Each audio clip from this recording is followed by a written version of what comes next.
Donc ensuite, on va revenir ici. Nous allons créer, ah oui, une des choses les plus importantes, sinon votre formulaire ne vous servira à rien.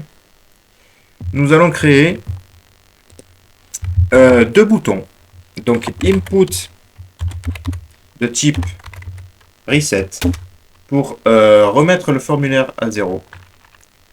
Donc la valeur, on va lui mettre à reset, c'est la valeur qui est affichée.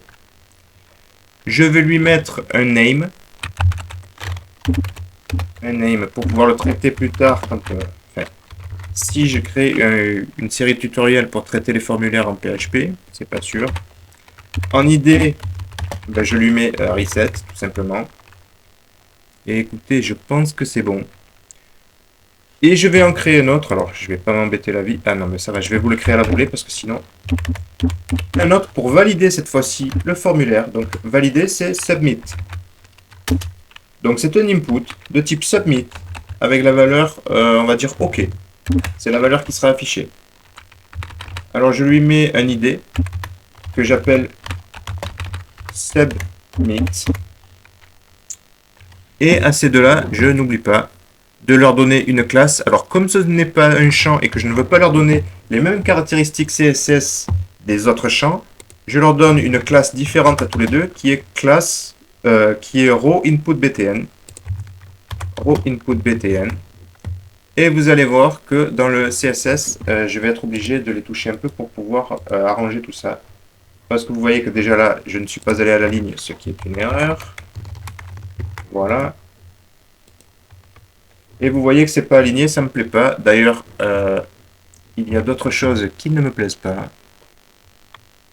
Comme le title du select. Alors ce que je vais faire, c'est que je vais mettre un checkbox title margin à 1. Excusez-moi, je réfléchis en même temps. Checkbox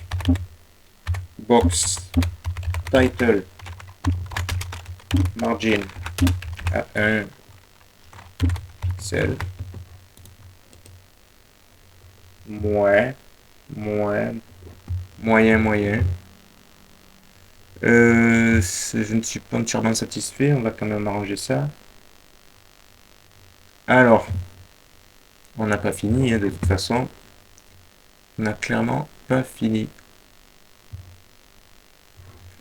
Ce que je vais faire, c'est que les labels des hobbies, je les ai.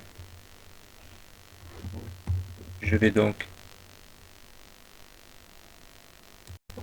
Alors, ce que je vais faire, c'est que je vais tout simplement couper ça parce que ça va sur deux lignes et ça ne me plaît pas. J'aurais pu augmenter la taille, mais j'aurais tout décalé, ça ne me plairait pas. Ok, donc là, on continue.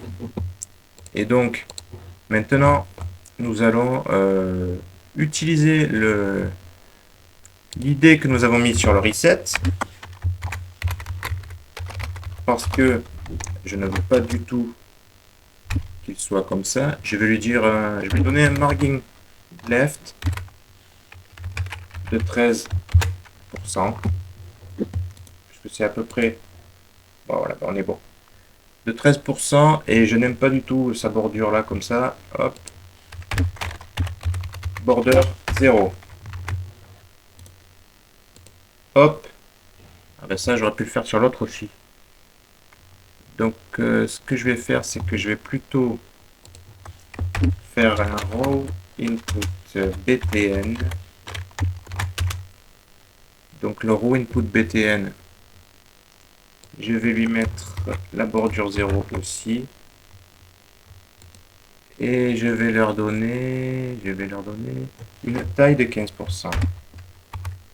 À peu près, puisque il y a 30 sur les row input. Les row input, c'est cela. Il y a 30. Là, j'ai deux boutons. J'aimerais qu'ils fassent 15 chacun à peu près.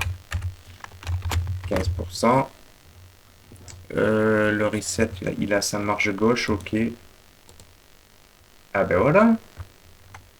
Voilà, c'est pas mal ça.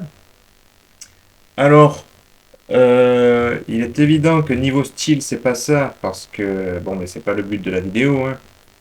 Mais, quoi qu'il en soit, pour le formulaire, nous avons déjà quelque chose d'assez sympa. Alors, il n'est pas complet parce qu'on n'a pas tout vu, hein. Nous n'avons pas vu les couleurs, ce qui est quelque chose d'assez sympa. D'ailleurs, j'aimerais bien le faire, même si ça n'est pas du tout, ce qu'on fait là. Ce que je pourrais faire, c'est le mettre. Ce serait sympa que je le mette après le prénom. Ouais, ce serait sympa.